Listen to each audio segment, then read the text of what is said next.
This is a WIN or Whatcom Watershed Information Network Speaker Series event. Tonight's presentation is co-hosted by the WRIA1 Planning Unit.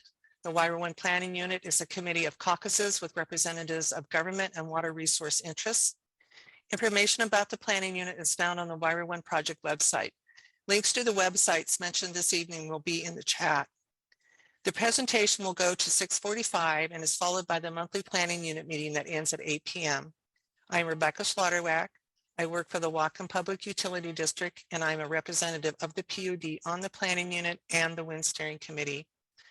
WIN is a diverse group of citizens, agencies, nonprofits, and businesses involved in water and natural resources education in Whatcom County, and is an apolitical non-advocacy organization.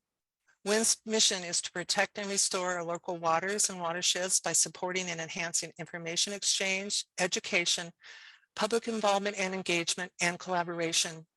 I invite you to sign up for the WIN newsletter, which includes information on regional and local events such as the presentation this evening, training opportunities, funding opportunities, new research findings, and other useful information. To receive the newsletter, please go to the WIN website and subscribe. We do not share your email or use it for any other purpose than the newsletter. A brief background on tonight's presentation.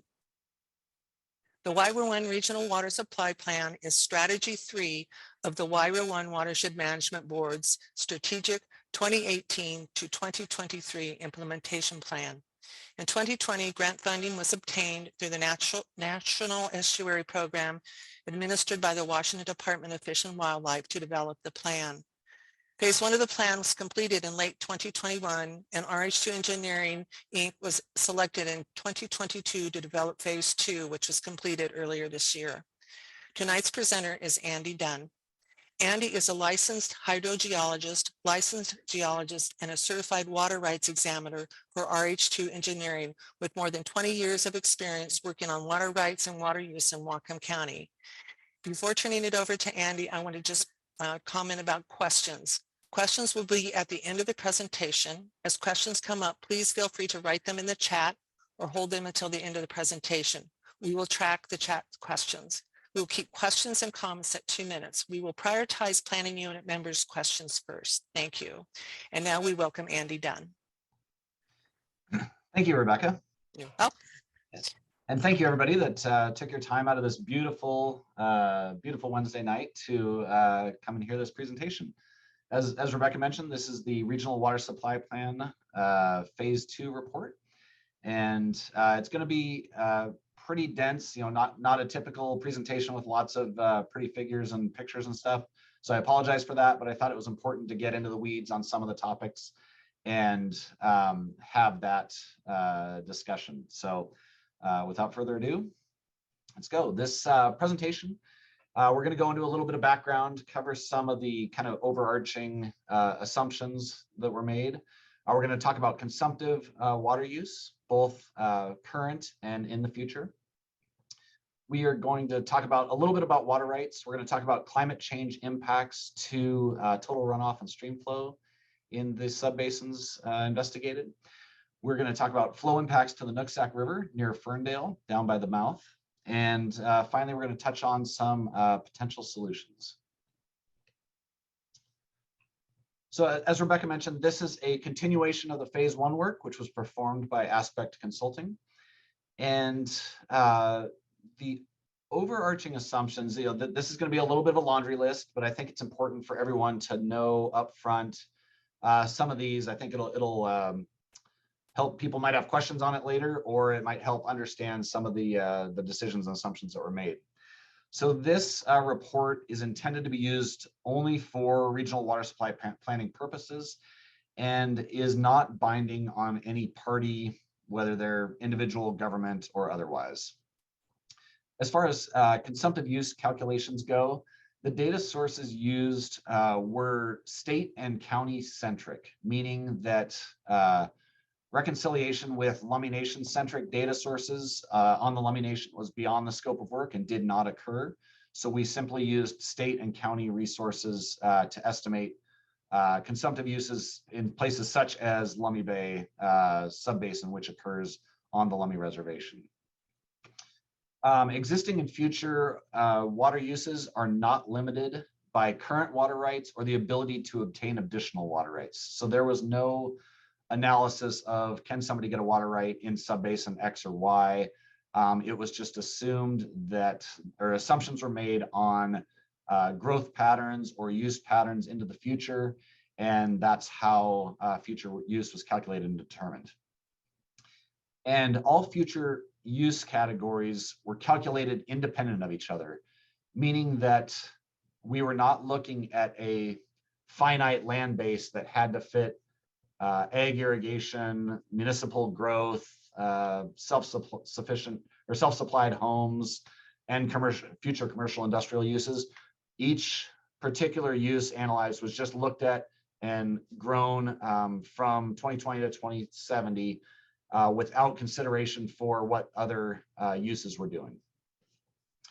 All groundwater within a subbasin is assumed to contribute to stream flow within that subbasin. And the impacts to stream flow occur within the same month as the consumptive use. So July is a high use month for irrigation. And whether you were taking directly from surface water or from a well, it was assumed that that impact on the surface water resource occurred during the month of July for use that happened in the month of July. And moving on to water rights, the quantification of water rights only includes water rights that are managed by the Washington State Department of Ecology that appear in their water right tracking system. And so this includes certificates, permits, certificates of change or change reports of examination when water rights have been changed recently, and claims that were filed in the last claims registry opening, which occurred in 1997, 1998. Claims that were filed prior to that, there is no tabular data on the instantaneous rate or annual volume claimed in the Ecology's water right tracking system. So we were unable to harvest that data out of that system to include those. So there might very well be, a number of claims that are valid and good water rights, but we were not able to tabulate them in this study.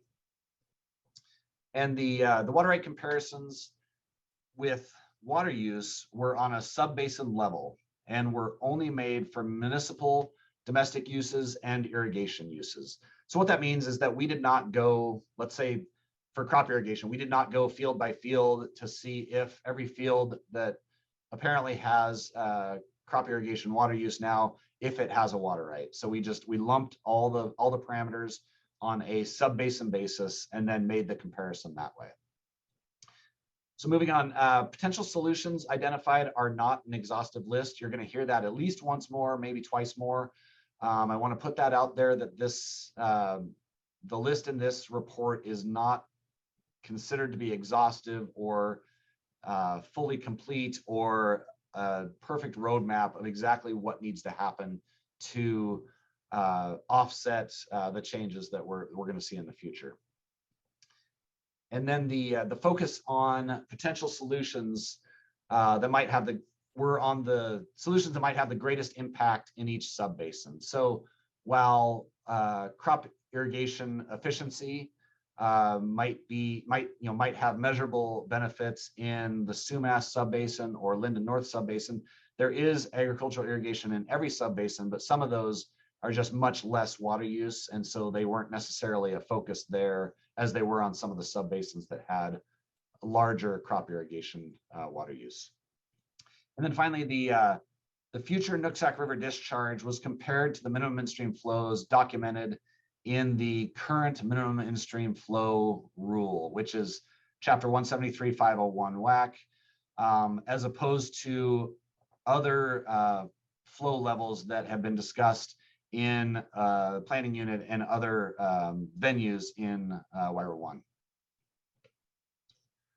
So for phase 2, we looked at 11 subbasins within the WRIA1 watershed. And those 11 subbasins are listed here.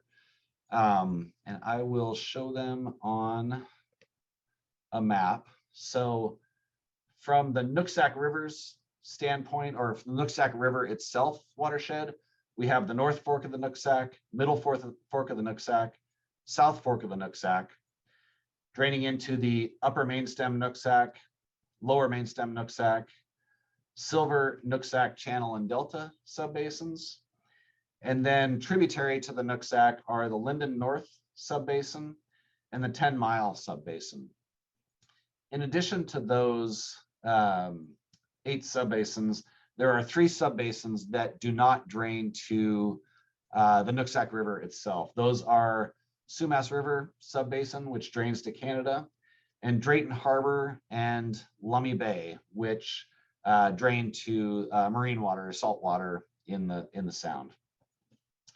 So those were the 11 subbasins that were part of this phase 2 report. As you can see, the WRIA1 boundary is the purple dashed line, and there are significant areas that are not included in these 11 subbasins. Those fall within other subbasins that were not part of this study. They could be studied in the future or not. That's for the group and other folks to decide.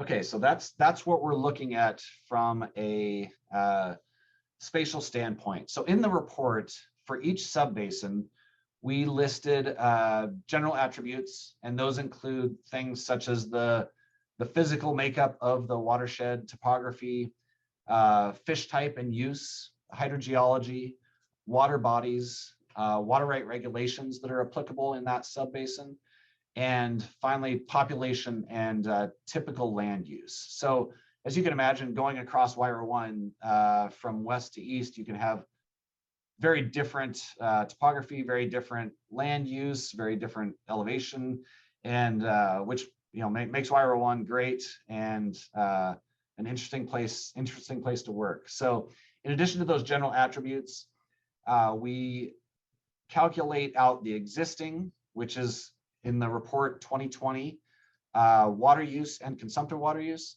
and the future 2070 water use and consumptive water use. We looked at streamflow impacts due to climate change and those consumptive uses. Looked at existing water, or prepared an existing water right summary for each subbasin and provided a comparison to some of the beneficial uses. And then I did identified problems and potential solutions. So that was in the report. You'll see that those sections and those things done for each of the 11 subbasins.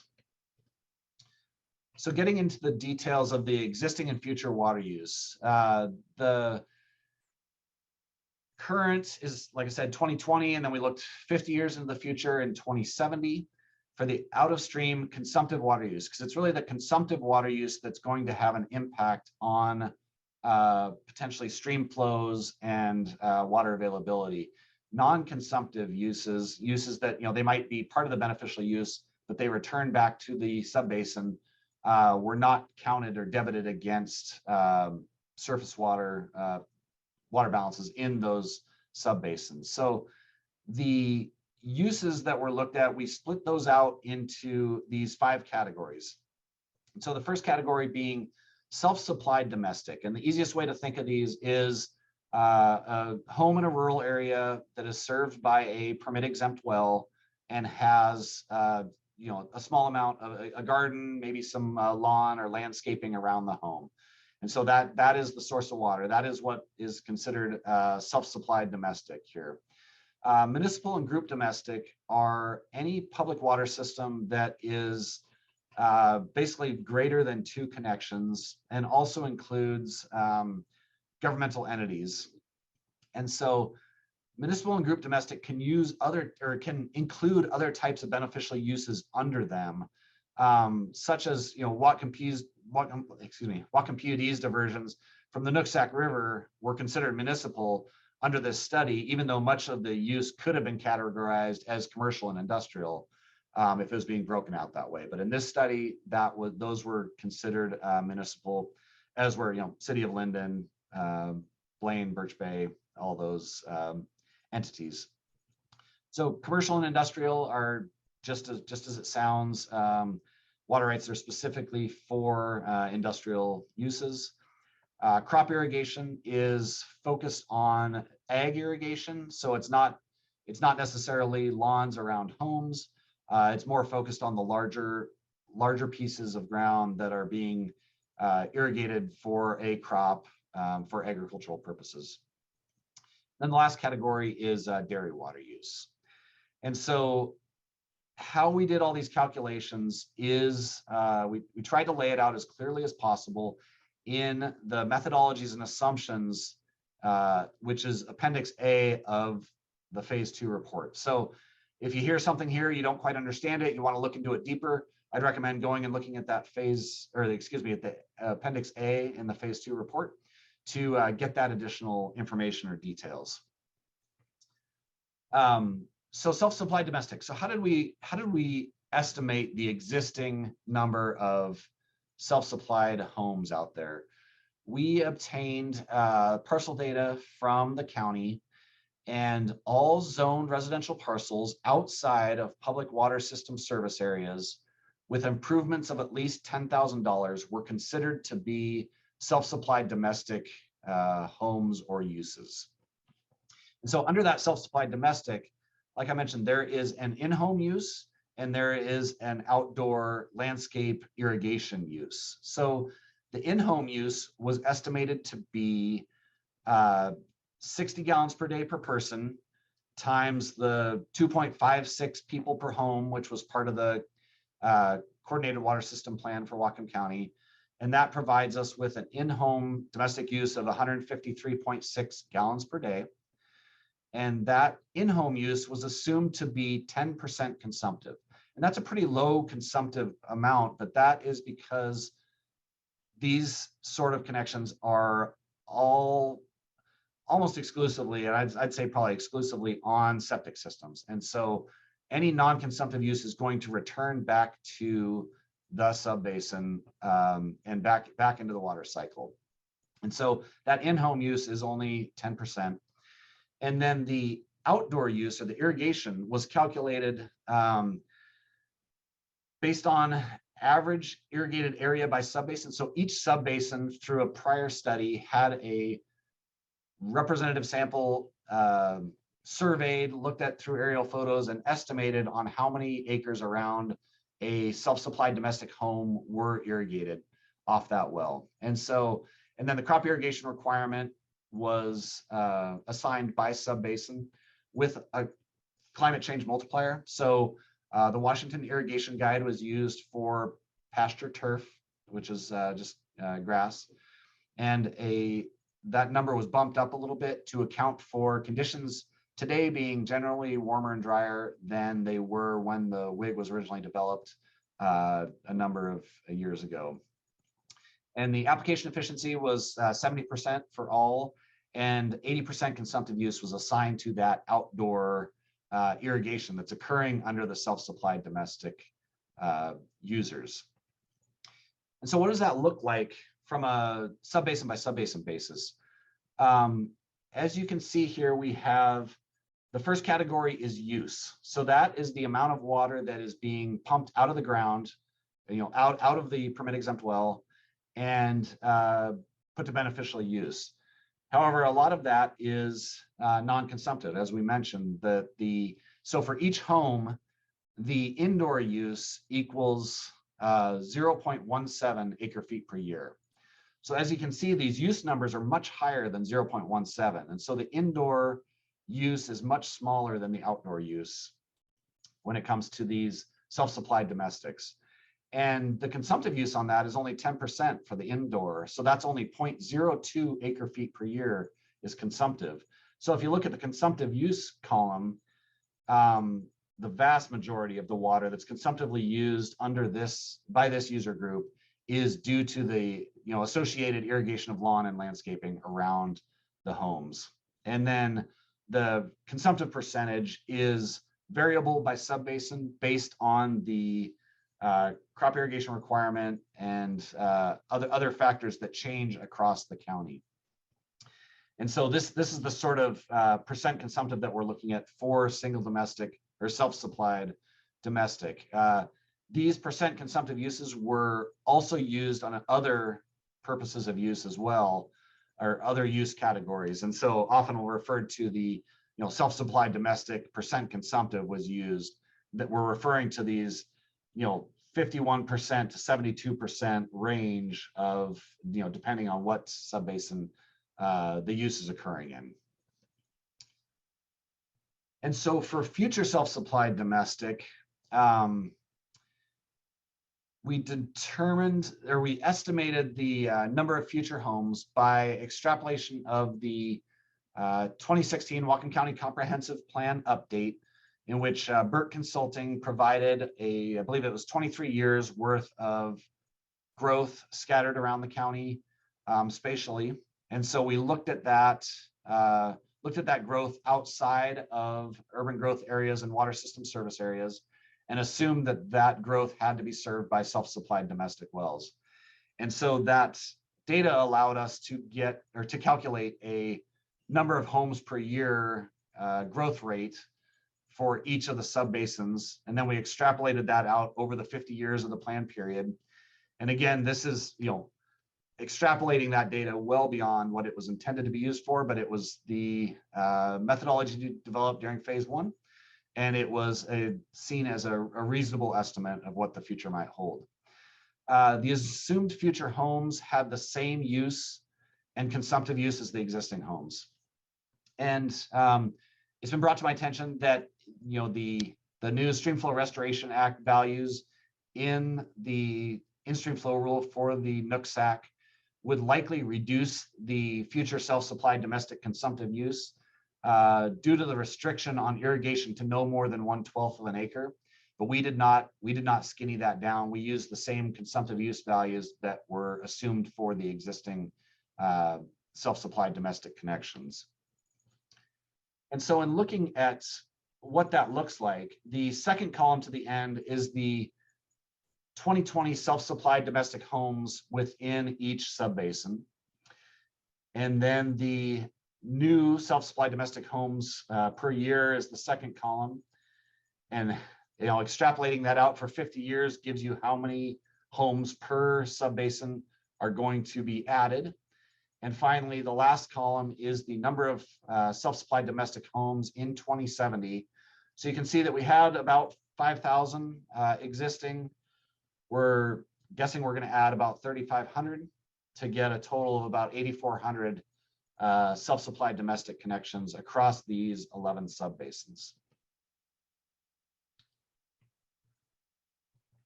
So moving on to municipal and group domestic. The existing use for these users was either the Department of Health water use efficiency metering reports, which for larger systems, they are required to submit water use efficiency metering reports to Department of Health. And so we could get that information directly off of the Department of Health records. Or it was 350 gallons per day times the number of connections. And that is for the estimated use, which combines the indoor and outdoor total use. So this is on the use side, not necessarily the consumptive use side.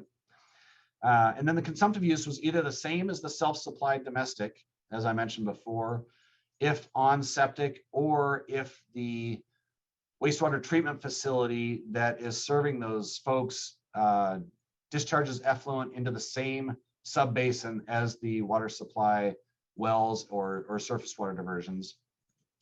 Or there was calculations that were specific if the sewer discharged water elsewhere, such as to marine water or to Canada. Those were considered 100% consumptive to the subbasin if that occurred.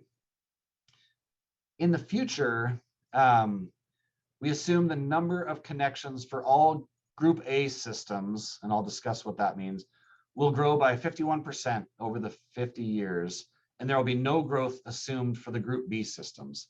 So Group A systems are those systems that have 15 or more residential connections on them. So they are the larger systems, whereas Group B systems are from 2 to 14 connections. So a group A would be considered like a city of Linden, city of Bellingham, that size, a water and sewer district, that type of a system, where group B systems are often more systems that were created to serve specific parcels or properties. So if somebody subdivides a parcel into 6 lots, they want to have one well to serve all 6 lots, then they might form a group B public water system to serve that area. But the assumption was made that those are pretty fixed in size and aren't going to be growing, whereas the group A systems are going to grow into the future.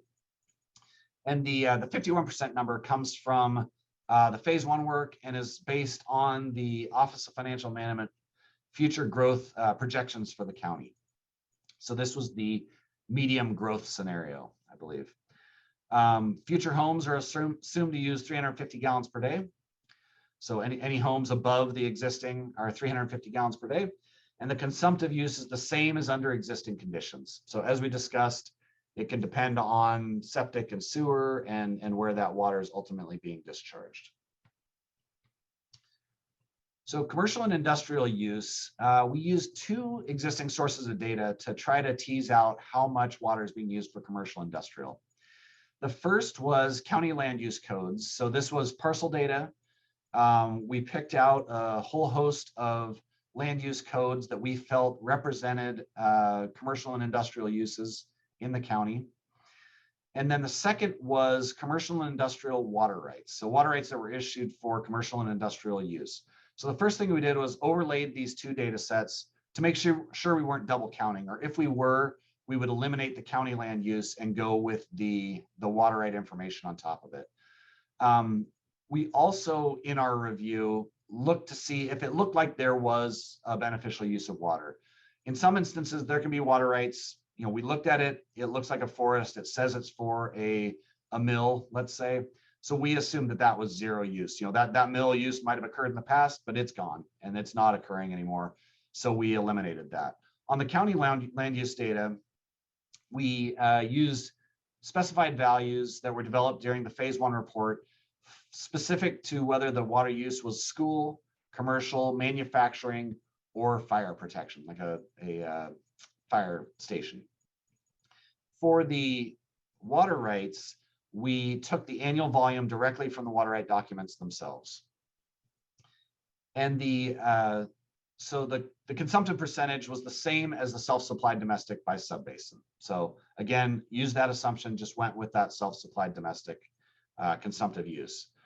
In the future, assumed an annual growth rate of 1.28%. So the future use is 189% of the existing use for commercial and industrial, with the same consumptive use percentage in the future. And that annual growth rate was from phase 1 and also from the Whatcom County EIS for the comprehensive plan. And the commercial and industrial growth will occur, since it is just a percentage of existing, it's going to occur where the existing commercial and industrial use is. So if there's a subbasin that has 0 commercial and industrial use now, it's not going to show any being in the future. And then finally getting on to crop irrigation. The existing crop irrigation estimate was, we used the Washington State Department of Agriculture data, which includes fields or field locations, acres, crops, and irrigation method used, and whether it was irrigated.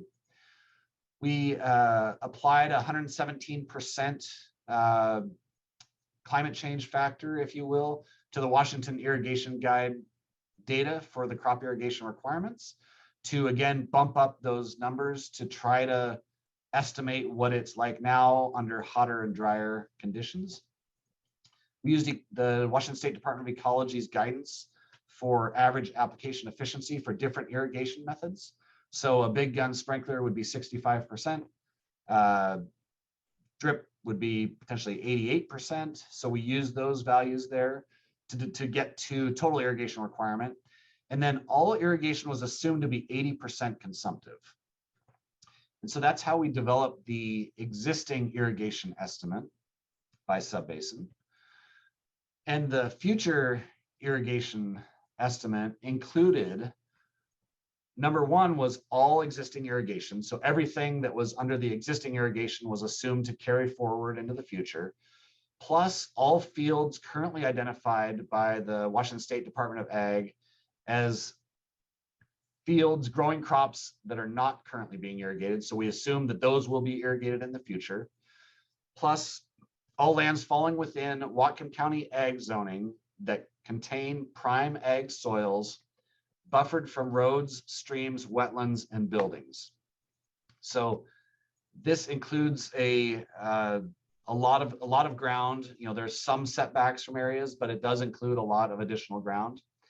And for the new irrigation, a uniform crop irrigation requirement of just over 9 inches was used. And the 9-inch was chosen because that's the average of all crops at the Bellingham station. And so that was the crop irrigation requirement. An average application efficiency of 75% was used, which produced a total irrigation requirement of just over 12 inches. And the consumptive use of that was assumed to be 80%.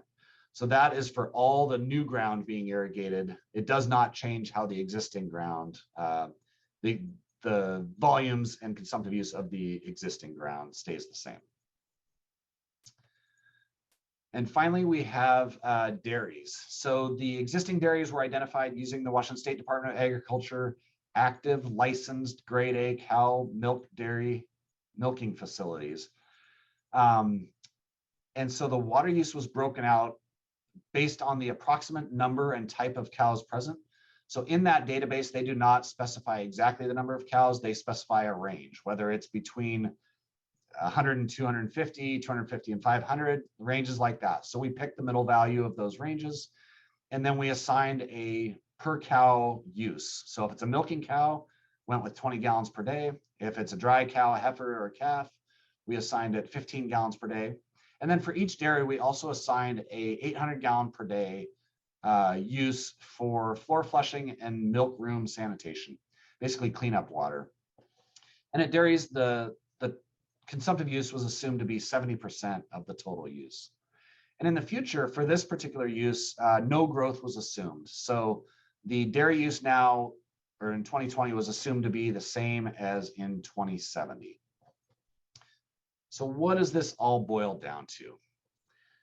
So this is the graph showing the consumptive water use. So this is not total water use. This is just the consumptive water use by subbasin in 2020, based on the calculations made from all those assumptions that I just rattled off. And so as you can see from these graphs, like Linden North has the highest use in 2020. It's pushing 25,000 acre feet per year for the consumptive use. But as you'll look at these graphs, you'll notice that the green and the blue consumptive uses dominate. And those are crop irrigation and municipal and group domestic uses. In 2020, a total of 116,395 acre feet per year was assumed to be consumptively used in these 11 subbasins. Of that use, 96% falls into the categories of crop irrigation or municipal and group domestic use. And so you can see that that's just those two uses dominate as far as consumptive water use goes in these 11 subbasins. And so moving on to 2070, you see that the uses have generally increased. The highest use is lower main stem Nooksack. It's pushing up there in the 32,500 range of water use. Again, crop irrigation and municipal and group domestic dominate. They are, again, 96% of the consumptive use. Total consumptive use from these 11 subbasins in the future is assumed to be approximately 169,000 acre feet. And so that's what we're looking at. In the 50 years between 2020 and 2070, this is the breakdown of additional or new consumptive uses as they go. Again, municipal and group domestic, along with crop irrigation, dictate, they account for 95% of the increase in future consumptive use. Of the 11 subbasins, that's going to be about 53,000 acre feet of additional consumptive use, assuming all the assumptions that we've made are accurate and correct.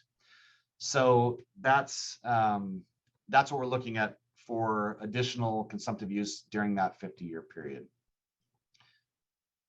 So this table is intended to show what does that actually mean for impacts to, we'll say, surface water. So in this table, we start with October. We're going based on the water year. You can see that the uses are, I'll say, low and consistent when it comes to October, November, December, January, February. Each subbasin has a relatively stable or steady water use. But then as we get into the May, June, July, August, September months, you'll see a large increase in the average consumptive use impact in cubic feet per second in those subbasins. And that is due primarily to irrigation. Irrigation, is occurring during these periods, whether it's crop irrigation or irrigation within municipal and group domestic systems. That's what creates this large bump in the summertime months. The kind of constant year-round is more of the in-home domestic use that occurs when folks are not irrigating or not watering lawns and gardens outside their homes. So moving on from consumptive use, the existing water rights, as I mentioned, it was a subset of the total state managed water rights that were included for each subbasin. They were summarized, and then the current and future water use within those subbasins was compared to the water rights, split out by irrigation and non-irrigation. And so we were not able to split it down into the 5 categories that we have for uses. We just split it out by irrigation and non-irrigation because that was just simpler. And as you saw, those are the majority of uses in these subbasins. So in the report, each one of the subbasins has this comparison in it. And then as far as stream flow statistics go, we used the climate toolbox or the Murphy thesis for the Nooksack River Forks to estimate the percent change in total runoff from 2020 to 2070 under the worst case representative concentration pathway, RCP 8.5 scenario. So these were the tools that we used. Almost all subbasins predict higher total runoff in November through February and lower total runoff June through August. And the largest changes out of these 11 subbasins are predicted for the Nooksack River Forks themselves. Andy, this Yes. is Rebecca. Could I interrupt for just a brief moment? Thank you. Yep. I'm asking this question of the planning unit. We are at 6:40, and I know that Andy has about maybe 10 more slides. Would we like to continue this on and go over time so we have the presentation and questions? I'm just leaving that up to the planning unit. Everybody's okay with that? It's okay by me. Heads up or thumbs up or whatever. Okay. Thumbs up. Good in the garden room. Okay. All right. Thank you. I'm just going to mute myself and let Andy carry on. Thank you. Okay, I'll keep rolling. Thank you. Thank you, Rebecca. And so now we're looking more at the Nooksack River watershed as measured at Ferndale. And so this particular table looks at the climate-induced flow changes at the Nooksack River at Ferndale, and also the additional consumptive uses over the next 50 years, what sort of impact that's going to have on the flows at Ferndale for all of the subbasins located upstream. So that is the North Fork Nooksack, Middle Fork Nooksack, South Fork Nooksack, Upper Main Stem Nooksack, Linden North, 10 Mile, Lower Main Stem Nooksack, and the Silver Nooksack Channel and Delta. So we took all of the consumptive uses from those upstream watersheds and include those in the second column here. So as you can see, during the wintertime, about 17 CFS impact. Negative is a reduction in flow. And then as we get into the summertime, July, approximately 147 CFS of stream flow reduction due to basically people in the next 50 years developing additional consumptive uses, which are large numbers, again, for consumptive use. But however, when you compare those to the changes that are modeled to occur because of climate change by itself, you'll see here on the left column is climate. And in the wintertime, it is suggesting flows that are going to be thousands of CFS higher. And then in the summertime, the flows are going to be 1,000 to 2,000 CFS lower. And so we have a situation where the climate change shifting of the hydrograph, if you will, more flow in the winter, less flow in the summer, is orders of magnitude larger than the projected additional consumptive uses and the impacts of those. So in the summertime, in August, the new consumptive uses will have an 11% of the total drop in stream flow, with the climate change impacts having the other 89%. And so I think this is a really important graphic and figure, in that if we stop and do nothing right now, flows are still going to get worse higher in the winter, lower in the summer, just based on climate change alone. So even without additional consumptive uses, out of stream consumptive uses, that trend is going to continue. And I don't think there's anybody that really is in support of higher winter flows and lower summer flows, from everybody that I've spoken to. So what does that look like from a hydrograph standpoint? So this is the hydrograph for the Nooksack River at Ferndale. The green dots are what the average flow will look like in 2070. The black line is the minimum in-stream flows as set in the WAC for the Nooksack River at Ferndale. The red line is all flows, 90% of flows will be above that. The blue line is only 10% of flows will be above that. So again, we have much higher flows in the winter on average, lower flows in the summer on average.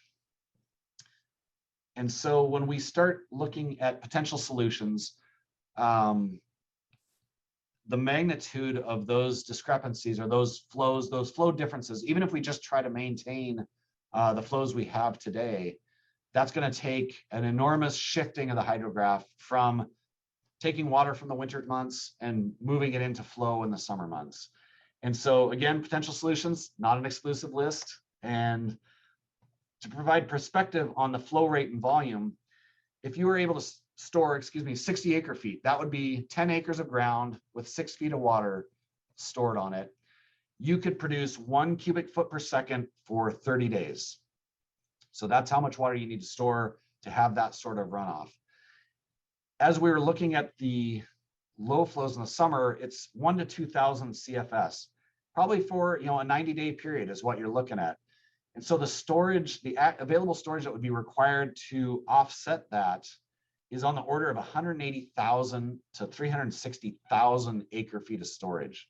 And those are huge reservoirs. If you drive over I-90 and you see Ketchless Lake on the side of the road there as you're driving over the pass, that has 158,000 active acre feet of active storage. So that's in the realm of the type of storage that would be needed to offset and be able to provide this sort of flow,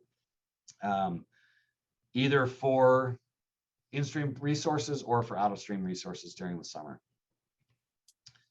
And so potential solutions, I'm going to blow through these pretty quickly, but the number one that we had was hydrograph shifting. So again, that's trying to take the water when it's excess in the winter and either using it or providing it in stream in the summer months.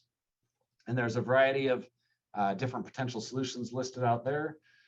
Shifting impacts from one subbasin to another. This is where a conscious effort or conscious decision is made to take water from maybe the main stem of the Nooksack and push it up into a tributary subbasin and stop using water in that tributary subbasin. You got to weigh the benefits or the negatives of doing something like that.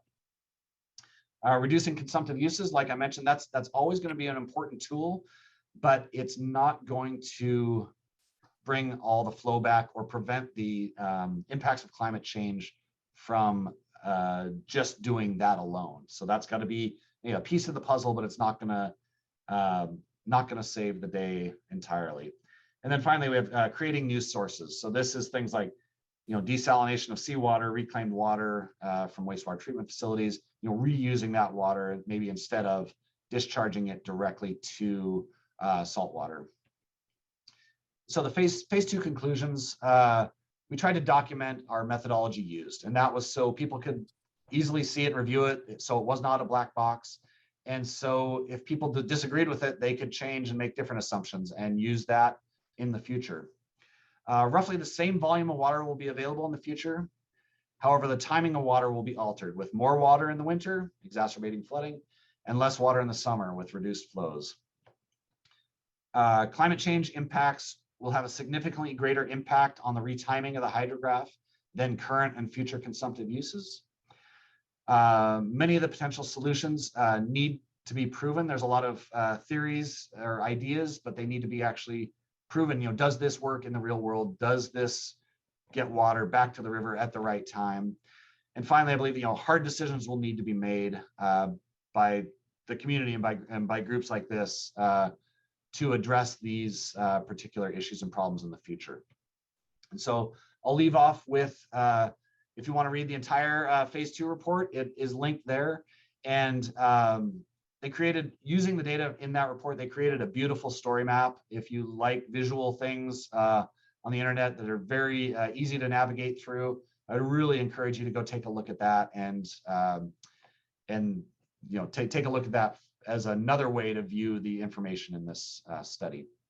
Thank you very much for your time, and I'll take questions if we have time. Thanks, Andy. We have no questions in the chat, so if people would like to raise their hand or have some follow-up questions, Becky and I will monitor those together and have a few minutes for those. Thank you to the planning unit for letting us go. Oh, we have one from Alexander Harrison. Go ahead and unmute yourself, Alexander. Thanks for the presentation. Really eye-opening numbers. Could you describe some of the solutions that you've reviewed that really get to the scale of the problem? Climate change, retiming the hydrograph. We're talking really large quantities of water, and it's honestly a little hard to wrap my head around those numbers you just shared. Yeah. Which of the solutions that you've reviewed could actually get at that scale? So the one I provided, which was not accepted by all at all, it was definitely my solution thrown up there is large scale storage. We see it over in the Yakima. We see it, being able to because in the Nooksack there is no storage. Like if it rains, that water rushes away. We can't hold it back, can't use it. I know large scale storage is not popular. It's not, it's difficult. People say it'll never happen. But at the same time, when I look forward to, or, into the future with issues like, it's hotter, there's more rain, there's less snow, all those things are a loss of storage in the wintertime. And unfortunately, something like that or other, large scale kind of watershed wide solutions need to happen. Like, rain barrels, there's just too many to make a sizable difference for that sort of a solution, unfortunately. So when you say large scale storage, I just want to make sure I understand. You're describing large concrete dams holding back fresh water rivers in reservoirs. Yeah. Okay. East side style reservoirs.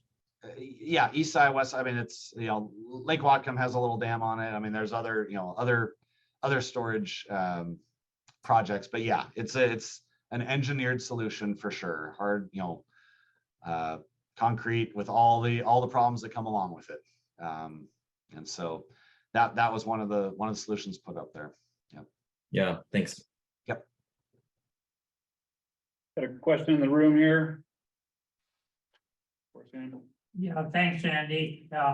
One thing I've been thinking about while reading the well, a couple of different plans, but how much fresh water are we dumping into the marine environment that comes out of the Nooksack? Do you have a calculation on it? You know, I should have that right off the top of my head. I believe the number is somewhere around 3 million acre feet per year is the total runoff of the Nooksack. So in that realm, 3 million acre feet per year, I believe. It's in that range. Yeah, so is most of that industrial? Oh, sorry. That's the runoff of the river itself from the. I guess, okay, Sorry. Yeah, my mistake. Or do you mean the for how much like water is being used that's not returned to the Nooksack River, but is being dumped into the Gulf of Georgia? How's that? Yeah, so there is so water use. The city of Bellingham diverts water from the Middle Fork Nooksack. That water never makes it back into the Nooksack watershed. Whatcom PUD diverts water from the lower Nooksack out, which eventually it makes its way to the sound there.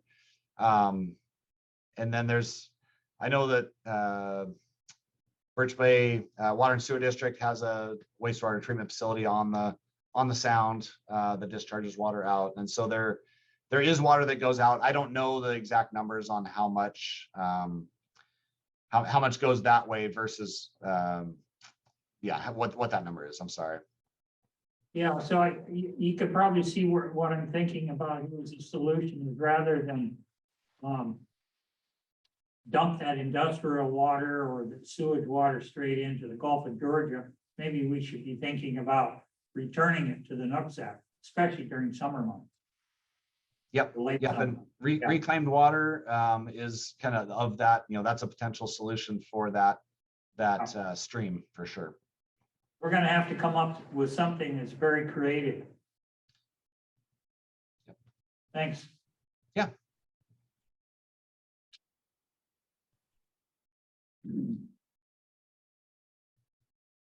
Steve? I just wanted to mention Steve has his hand up, yeah. the PUD sends about somewhere around 4.5 to 5 billion gallons total from the Nooksack out to Cherry Point per year. And I don't have a quick answer as to how many acre feet that is.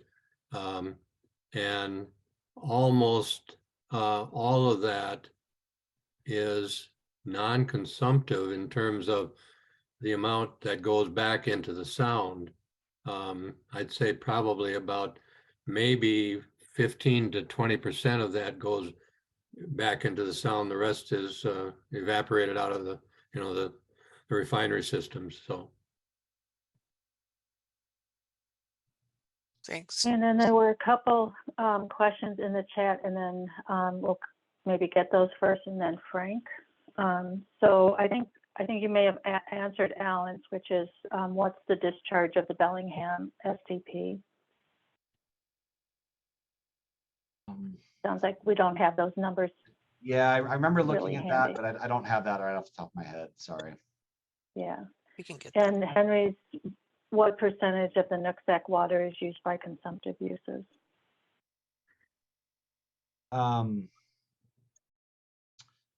It's in the report, it has use and consumptive use broken out. For the presentation, I just did consumptive use since we're focusing on the stream flow aspects of it, but you'll be able to see what that breakdown is as far as the total use versus the consumptive use by subbasin in the report itself. Hey, Frank? Maybe if you used a pretty high climate change impact model for your predictions here, how much do you think the numbers would change if you'd used more of a mid-range model? Can't say. That, the 8.5 was the model that they had used in phase 1, and we just continued that forward in phase 2. So I'm not sure what the differences would be there.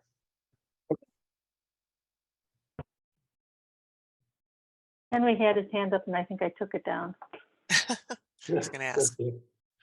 Yeah, I think what I meant by that question is what and when you look at the whole volume of the river, what's coming down over the, any month, year, whatever, what percentage it seems to me it's a pretty small percentage of it that's diverted for consumptive uses, but sometimes we get the sense that consumptive uses are taking much of the river. What is certainly, what I get, I don't know if you have that kind of data, Andy, but I think you maybe could have.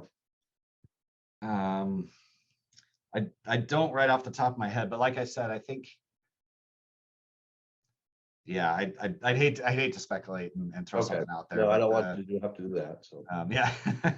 my perception is it's in this well into the very low single digits. Yeah. In this respect, I think we probably could follow up with some answers to that after this, since we don't have them right at hand. So I'll take that on. And we are moving on close to 7 o'clock. So Steve, your hand up again? Yeah, I just wanted to mention that this has no relationship to the 2070 numbers, but if you take our average daily service to Cherry Point, which is, over a year is that 4.5 to 5 billion gallons of water, that's a lot of water. But if you take that on average, we're taking about 18 CFS out at Ferndale. And the lowest flow ever recorded at Ferndale was about 21 times that. So just to give you an idea, the numbers, the gallons sounds like a lot, and it is. But at the same time, I agree with Henry. I think that it'd be interesting to follow up and get the percentage of total consumptive use taken out of the river time. Yeah, that would be good. I see a garden room hand up. Oh, that was me. Okay, so let me just reiterate what I think you said. And I think you said the Nooksack will have roughly the same amount of water. It's just when it happens will be shifted more into the winter and less away from the summer and more away from the summer. Yep. Okay. This is Dan Isis. Last week I actually did a little exercise that looked at, there's a report from a couple of years ago that said overall Whatcom County peak usage during the summertime is a little over 200 CFS. And looking at the river cross section at Ferndale, and I just assumed a 500 CFS flow at the time. And if you added that 200 CFS back into the river that we're using, you'd see about a 4.5 inch rise in the river flow at Ferndale. And then getting to Steve's point is that it's a big number, but 4.5 inches at Ferndale seems a different perspective. One question for you, Andy. I saw in August the biggest reductions in stream flow at Ferndale was in the June and July. The river is lowest in August and September, and you had lower, it was a lower number of decrease in that time period. And I think in August I saw 800 CFS. And it seems like we have some Augusts already that we don't have 800 CFS in the river. Is that saying we're going to start going dry at Ferndale, or as you get down to, is there a kind of a minimum flow that is always going to be there at Ferndale? The decreases become less as you get lower flows, if that makes any sense. You are playing with the averages with your numbers. Yeah, so the larger drop in kind of, I'll say the earlier summer, I think is related to, or over here, is related to the reduction in snowpack, the freshet from the snowpack melt. And so if you have, these are the months typically when you're going to have that. So if you have less snowpack, you have less, less bump in this flow during this time. And so that's going to cause this low, the reduction to be earlier in the year than the actual low flow itself. And so the, down in this area, these are averages, obviously, monthly averages. And so they are, it's going to be 50% of the times higher and lower than the green line here. And so this is in 2070 with the, climate change and everything baked in on the averages. And so, it's not showing a dry river, but it's just showing it, being lower than it has historically during this time period. What's about the CFS of that red line? Down here we have, let's see, 2, 3, about 550 CFS in August. So that's actually a flow that we've already, didn't we get below 500 last? We had 2 years. We had 2 years of recorded recordings at Ferndale below 500. We had one at about 480 and one at about 460. Yep. And there's still going to be, there's still going to be 10% of the flow below this red line.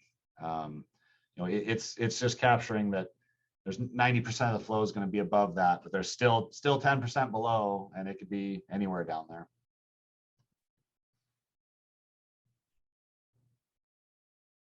The good differentiation with a lot of these climate models is that these are the averages and really don't represent the potential extremes. Absolutely. I'm going to jump in here and just ask if everyone's okay, when we have more questions, or we're a little after 7 o'clock and we still have a few more. We do still have a planning unit meeting to have. So if you have any more questions that you think of later, you can certainly contact or send them to me or Becky, and then we'll get them answered for you, hopefully. So is everybody okay? Are we ready to move on and thank Andy for his presentation, or any more questions? Thank you. Thank you, Andy. Thanks, Andy. Thanks everybody for participating, and it's my pleasure. I'm See you, turning Andy.